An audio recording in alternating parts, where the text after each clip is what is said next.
Semangat PJJ, kita kembali bertemu di semester 2. Materi bab pertama di semester 2 kita adalah kesebangunan dan kekongruenan. Mungkin ini istilah baru bagi kalian, tapi sebenarnya ini hanya mengenai bangun datar. Yang pertama adalah kesebangunan.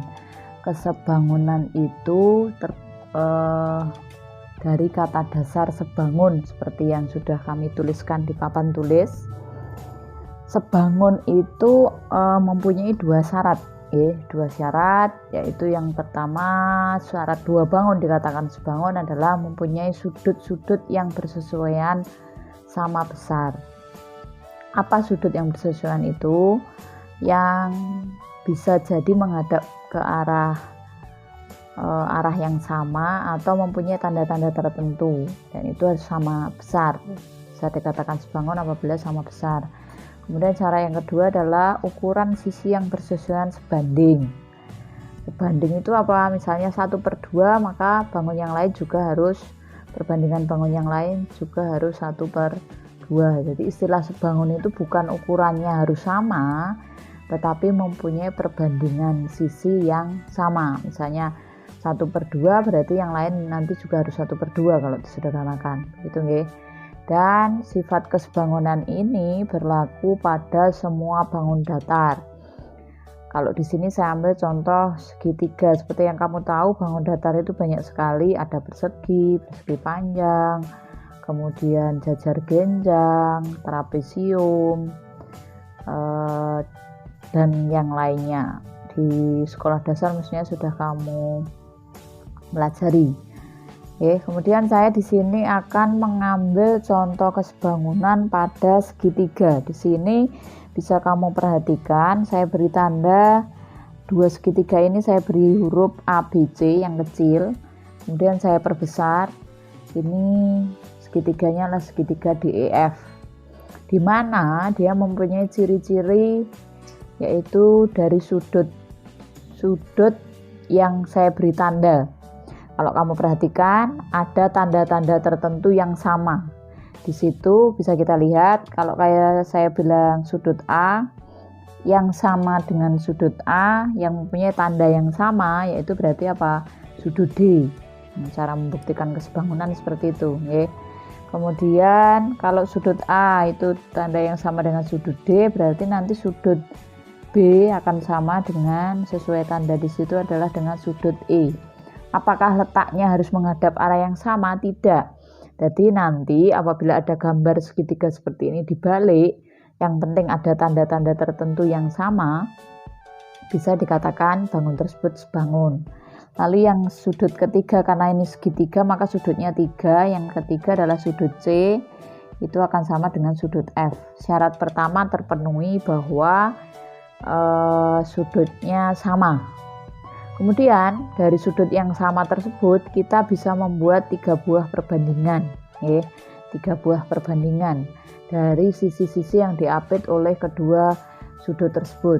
Kamu lihat antara A dan B, berarti nanti antara sudut A dan sudut B nanti terbentuk sisi AB, sehingga bisa saya tulis perbandingan di sini AB.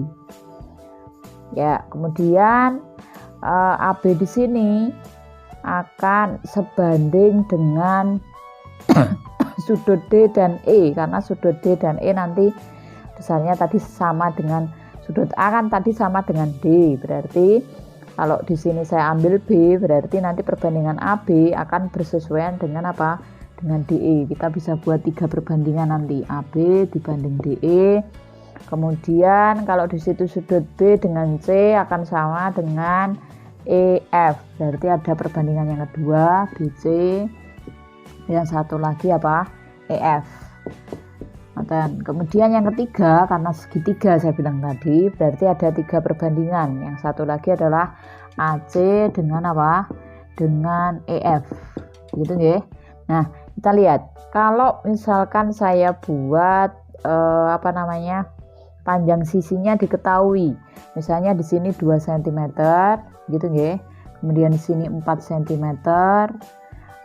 Kemudian yang BC itu saya misalkan ini X, kemudian EF itu nanti 6, maka kita nanti bisa menentukan nilai X dengan cara membandingkan 3 buah perbandingan yang kita buat tadi. Itu nggih. Kalau ini sudah dikatakan sebangun dengan 2 syarat ini, maka kita bisa menentukan salah satu sudut yang belum diketahui, yaitu sudut X. Maksud saya panjang sisi X, gitu nggih. Nah, kita masukkan angka-angka sesuai perbandingan ini tadi, karena sudutnya kan jelas, nggak masalah, sudah sama. Yang berbeda adalah angkanya. Ini saya tulis di sebelah kanan ya. Berapa panjang AB? Di situ panjang AB kami tulis adalah berapa cm? 2 cm. Di sini saya pindah ke sini ya. 2. Kemudian DE di situ adalah 4. Gitu nggih. Kemudian saya masukkan sesuai perbandingan yang ada. BC di situ berapa? X. Kemudian EF di situ berapa? 6 cm. Gitu nggih. Karena yang ditanyakan hanya X dan sudut panjang sisi AC dan DF tidak diketahui, maka tidak usah kita tulis karena di situ tidak diketahui dan tidak ditanyakan. Maka langsung saja kita mencari nilai X dari data yang ada di situ. Itu nggih, maka ini bisa kita sederhanakan. 2/4 itu kita sederhanakan, di sini 1, di sini 2. Gitu nggih. Nah, bagaimana mencari X? Kita kalikan silang. Maka di sini 2 dikalikan X menjadi 2X. Kemudian sama dengan 1 dikali 6 menjadi 6. Lalu berapa X berarti? Karena di situ berupa persamaan linear satu variabel, X langsung bisa kita cari. X adalah 6 dibagi 2. Berapa X? X di sini adalah 3 cm. Nah, disinilah guna sifat kesebangunan. Jadi apabila salah satu sisi belum diketahui, kita bisa menentukan sisi yang lain. Ini yang pertama, pengertian dari kesebangunan. Itu nggih. Jadi apa syarat sebangun? Syarat sebangun mempunyai sudut yang sama besar. Berarti kalau nanti sudut A ini misalnya 40, misalnya sudut A ini 40, maka sudut D nanti juga 40 derajat. Gitu nggih. Nah, misalkan nanti sudut B itu berapa? 60 misalkan. Berarti sudut E nanti juga 60 derajat. Misalnya diketahui begitu. Nah, bagaimana mencari sudut C? Misalnya, mencari sudut C adalah nanti sudut C itu kita kurangi dari sesuai aturan sudut dalam sebuah segitiga. Kalau kalian tahu, sudut dalam sebuah segitiga adalah 180. Berarti kalau 40 ditambah 60, 100 kan? Jadi supaya menjadi 180 kurang 80 derajat. Sudut E nanti akan sama dengan sudut F, yaitu berapa? 80 derajat. Ya, ini sebagai awalan dari mana dapatnya sifat sebangun itu. Lah, setelah ini kita nanti akan mempelajari tentang skala dan perbandingan yang berhubungan dengan perbandingan kesebangunan tadi. Melanjutkan contoh kesebangunan. Di sini ada contoh yang sederhana tapi merupakan pembentukan konsep juga. Di sini kami tulis ukuran-ukuran nggih. Jadi saya bacakan. Ini contohnya satu saja. Dari bangun-bangun berikut, bangun nggih, manakah yang sebangun dengan foto yang berukuran 2 cm kali 3 cm. Di sini ada 4 bangun yang saya lihat, yang saya contohkan, yaitu lantai, bingkai, daun pintu, dan sebuah buku. Kita buktikan mulai dari lantai. Lantai dibandingkan dengan foto yang tadi sesuai soalnya. Kalau kamu lihat, foto itu berukuran 2 cm kali 3 cm. Berarti perbandingannya adalah 2:3. Kemudian di situ lantainya adalah 20 cm dibanding 30 cm. Bisa kita langsung lihat bahwa kalau nolnya dicorek, maka lantai dan foto itu adalah sebangun. Gitu nggih. Maka bangun itu sebangun. Itu guys, jadi membuktikan kesebangunannya berupa pengalaman sehari-hari. Kemudian lalu yang B di situ adalah bingkai foto.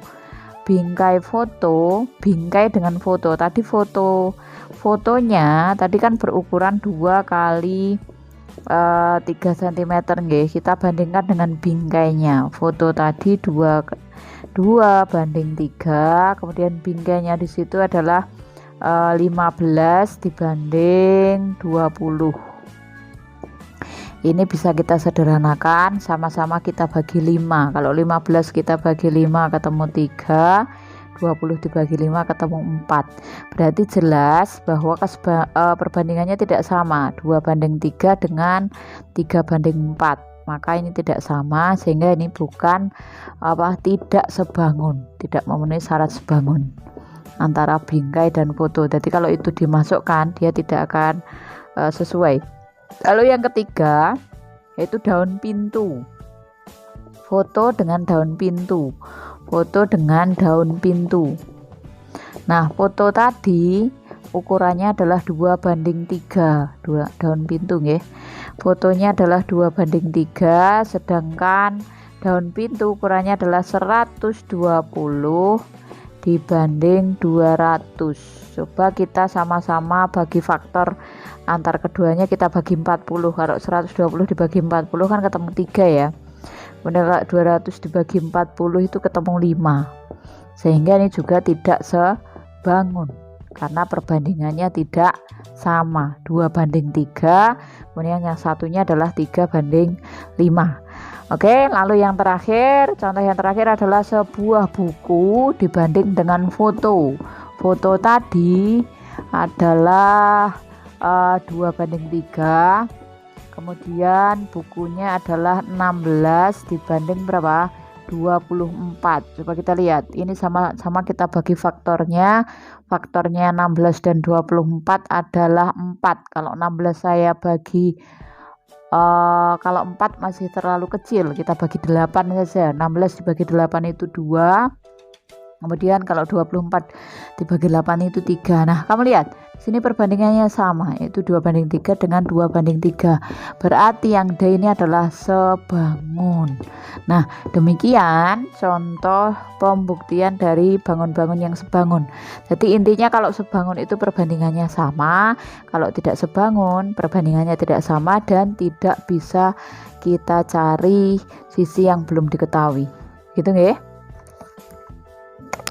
Oke, kami lanjutkan contoh lain dari kesebangunan, karena nanti di akhir akan kami berikan tugas ya. Semoga saja video bisa kamu simak dengan jelas. Di sini saya membuat 2 contoh, yang atas berupa contoh soal cerita, kemudian yang bawah itu berupa gambar 2 buah bangun.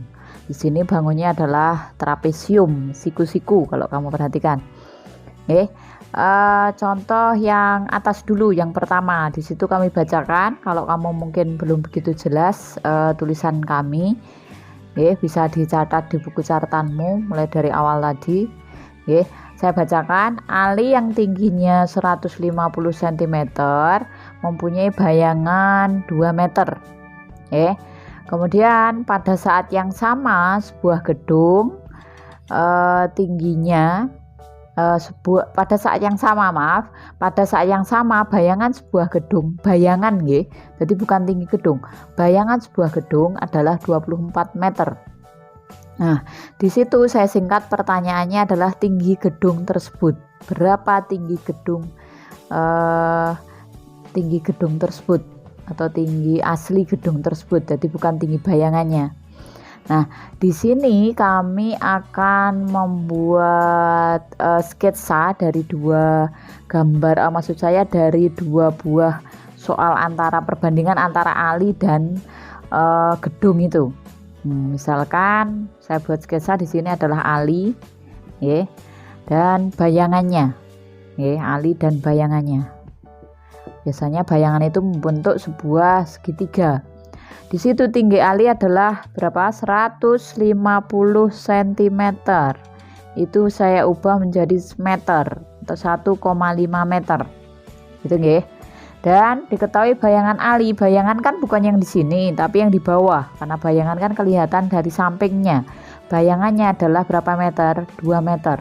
Kalau Pak mau perhatikan, antara tinggi Ali dan bayangannya itu membentuk sebuah segitiga siku-siku. Oke.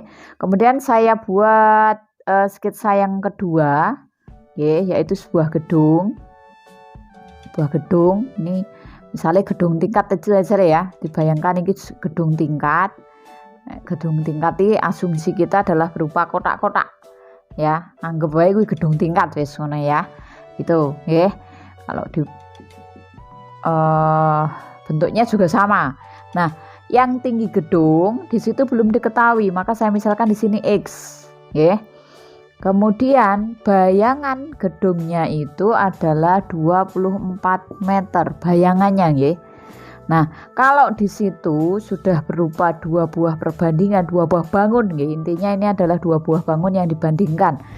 Kenapa kok itu langsung tahu bahwa dia sebangun? Karena di sini ada kata-kata pada saat yang sama. Jadi dia bisa dibandingkan antara dua buah kejadian itu, dua buah fakta yang ada, yaitu seorang anak bernama Ali berdiri dan mempunyai bayangan. Kemudian dibandingkan dengan sebuah gedung dengan bayangannya. Otomatis itu bisa dibandingkan. Nah, ini merupakan contoh kehidupan sehari-hari dari sifat kesebangunan. Sebenarnya kamu bisa praktek banyak sekali, so bandingke banyak hal di sekitarmu, gitu nggih. Nah, kembali ke sini, di situ ada dua buah sisi yang bersesuaian, yaitu apa? Yaitu antara tinggi Ali dan tinggi gedung. Saya singkat di sini tinggi Ali, kemudian di sini apa? Tinggi gedung. Gitu nggih. Kemudian apa perbandingan yang kedua? Yaitu apa? Bayangan Ali. Saya singkat di sini BY Ali dan bayangan apa? Bayangan gedung. BY gedung. Ini sebenarnya tidak harus begini, yang penting konsepnya kamu paham. Nek berarti nek tinggi Ali kuwi karo tinggi apa? Gedung. Kenapa? Karena di situ bersesuaian letaknya, sama-sama berdiri. Gitu nggih. Kemudian kalau di sini bayangan Ali, berarti yang dibandingkan nanti apa? Bayangan gedung. Itu juga bersesuaian, gitu nggih. Tinggal kita masukkan angkanya masing-masing. Berarti tinggi Ali di situ tadi 1,5 meter. Biar memudahkan aja, sebenarnya senti aja boleh, tapi biar mudah. Kemudian tinggi gedungnya adalah X, gitu nggih. Kemudian bayangan Ali itu adalah 2 meter. Kemudian bayangan gedungnya adalah 24 meter. Seperti contoh sebelumnya, maka ini bisa kita sederhanakan. Dicoret yang bisa kita bagi. Berarti kalau 2 meter dengan 24 meter bisa saya sederhanakan di sini 1, di sini adalah 12, gitu nggih. Setelah itu kamu kalikan silang. Berarti X itu nek dikali 1 adalah X, gitu nggih. Kemudian di sini 1,5 meter dikali 12. Berarti 1,5 dikali berapa? 12, gitu nggih. Berapakah X? X langsung kamu kalikan. Di situ berarti X adalah 1,5 dikali 12, yaitu berapa meter? 18 meter. Itu nggih. Maka tinggi gedung di situ adalah 18 meter. Kalau kamu bandingkan antara perbandingan keduanya nanti pasti sebanding, pasti sama karena dia adalah sebangun, begitu nggih. Ini contoh yang pertama. Kemudian kita masuk ke contoh yang kedua. Oke, contoh yang kedua di situ kamu perhatikan bangun trapesium yang ada di situ. Di situ ada pertanyaan nilai X, nilai Y, dan nilai Z. Gitu nggih. Nah, kita lihat antara X, Y, Z itu letaknya berbeda-beda. Maka kita sebutkan dulu sisi dan sudut yang bersesuaian. Perhatikan di situ. Kalau saya bilang sesuai kesebangunan, sifat kesebangunan yang sebelumnya saya sampaikan, berarti kan bangun ini hanya dibalik saja. Ini lebih besar dan ini lebih kecil. Kalau saya bilang sudut A, berarti nanti akan sama dengan sudut apa? Berarti sudut F. Sama-sama berapa? Karena siku-siku berarti berapa? 90 derajat. Lalu di situ kalau sudut B gitu nggih. Sudut B itu nanti akan sama dengan yang bentuknya sama, yaitu dengan sudut E. Nah, padahal sudut B di situ adalah Y, ya enggak? Berarti Y itu nanti sama dengan sudut E. Sudut E sudah diketahui, yaitu berapa? 60 derajat. Otomatis Y adalah berapa? 60 derajat. Sudah ketemu, Y ketemu. Gitu nggih? Dari sifat kesebangunan. Kemudian kalau saya bilang sudut D itu nanti akan sama dengan sudut H. Gitu nggih? Lah, kalau sudut sudut D bukan H, sudut G. Kalau kamu perhatikan di sini sudut D ini nggih, sudut G ini nggih, karena sama-sama siku-siku maka berapa? 90 derajat.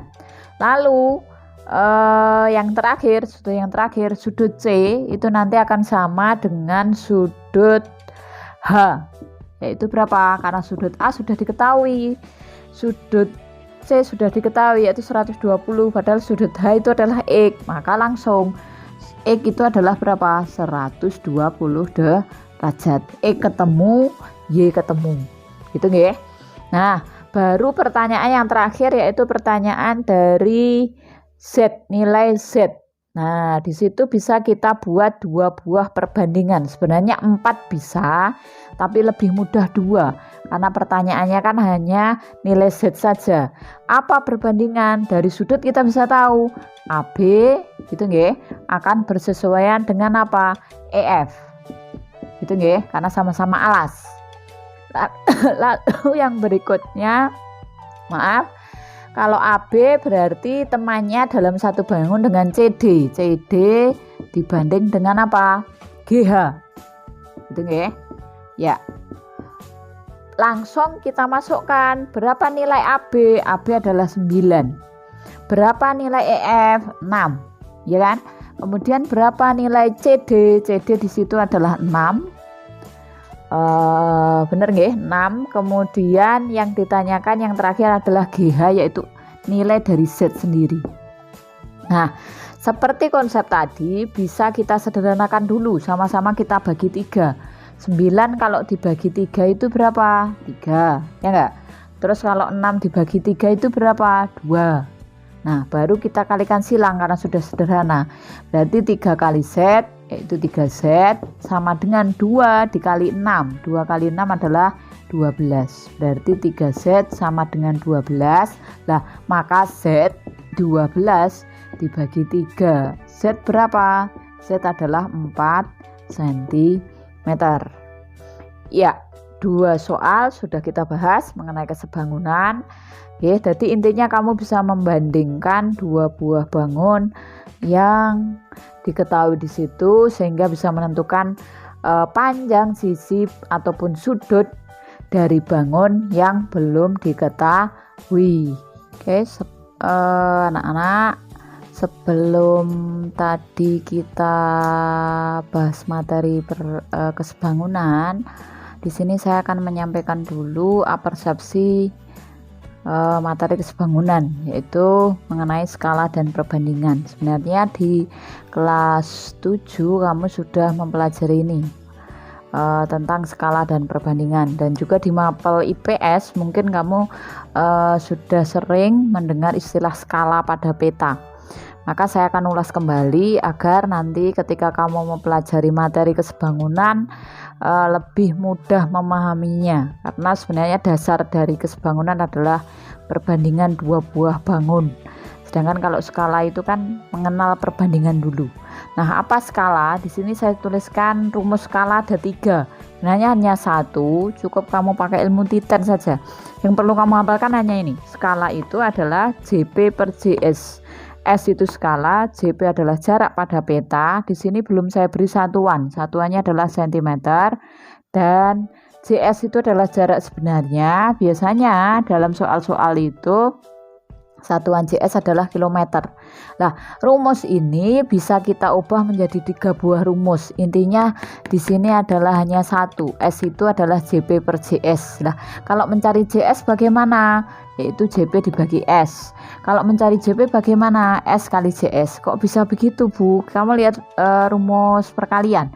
Misalnya saya punya angka 3 itu didapat 6 didapat dari 6 bagi 2 nggih. Anggap saja ini skala. Skala itu adalah jarak pada peta dibagi jarak sebenarnya. Lah, kalau mencari jarak sebenarnya atau mencari angka 2, berarti angka 2 nanti didapat dari apa? Ya sama, tinggal kita balik aja. 6 dibagi 3. Ngoten nggih. Lah, kalau mencari angka 6 sendiri, Bu, yaitu JP sendiri, yaitu JP itu berarti kan 6. 6 itu dapatnya dari mana? 3 dikali 2 atau 2 dikali 3. Maka didapat 3 rumus itu. Jadi konsepnya kamu tinggal menghafal satu saja. Yang lain tinggal mengubah saja. Gitu nggih. Dan di sini saya buat 3 contoh. 3 contoh sekalian biar kamu lebih bisa membedakan antara pengertian antara JP, JS dan S. Gitu nggih. Kalau di situ di tayangan videomu kamu belum begitu jelas, saya bacakan aja soal nomor 1. Langsung saya jawab di bawahnya. Jawab nomor 1. Jarak 2 kota di situ adalah 120 km. Ini biasanya berupa soal cerita. Nah, soal cerita itu biasanya diketahui kota apa ke kota apa. Intinya kalau satuannya kilometer itu bisa disebut sebagai JS. JS-nya adalah 120 km. Ingat, 1 km adalah 100.000 cm. Berarti kalau ini kita jadikan cm, ini nanti menjadi 12 juta cm. Gitu ya. Nah, kemudian di situ jarak pada peta adalah 3 cm.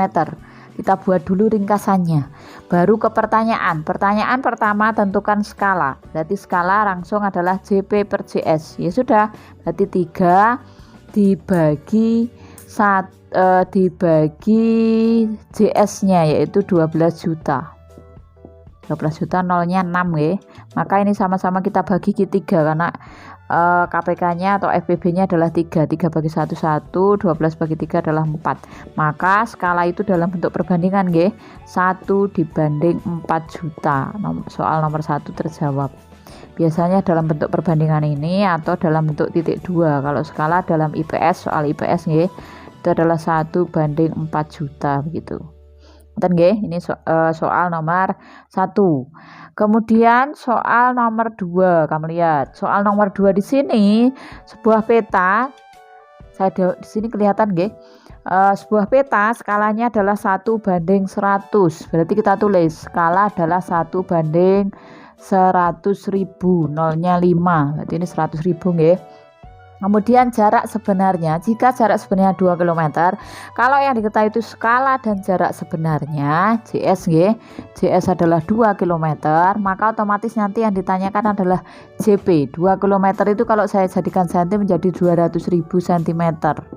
Nah, padahal mencari JP adalah S dikali JS. S-nya dalam bentuk perbandingan, ya tetap dalam bentuk perbandingan 1 banding 100.000 dikali dengan JS-nya adalah 200.000. Sehingga ini bisa kita coret nolnya. Nolnya hilang sehingga 2 kali 1 adalah 2. Sehingga JP-nya adalah 2 cm. Terjawab soal nomor 2. Gitu nggih. Nah, soal terakhir nomor 3. Saya tulis di mana ini ya? Sebelah kanan nggih. Sebelah kanan atau bawahnya ini juga bisa. Nomor 3. Saya singkat, JP-nya adalah 2 cm, JS-nya adalah 4 km. Ini langsung saya tulis bentuk begini, tapi nanti kalau dalam soal jarang soal seperti ini. Biasanya berupa soal cerita nggih.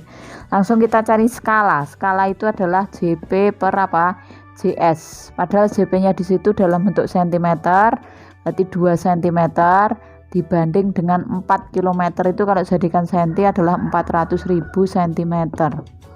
Ini kita bagi 2 bagi 2 1, 4 bagi 2 2. Sehingga skalanya adalah 1 banding berapa? 200.000.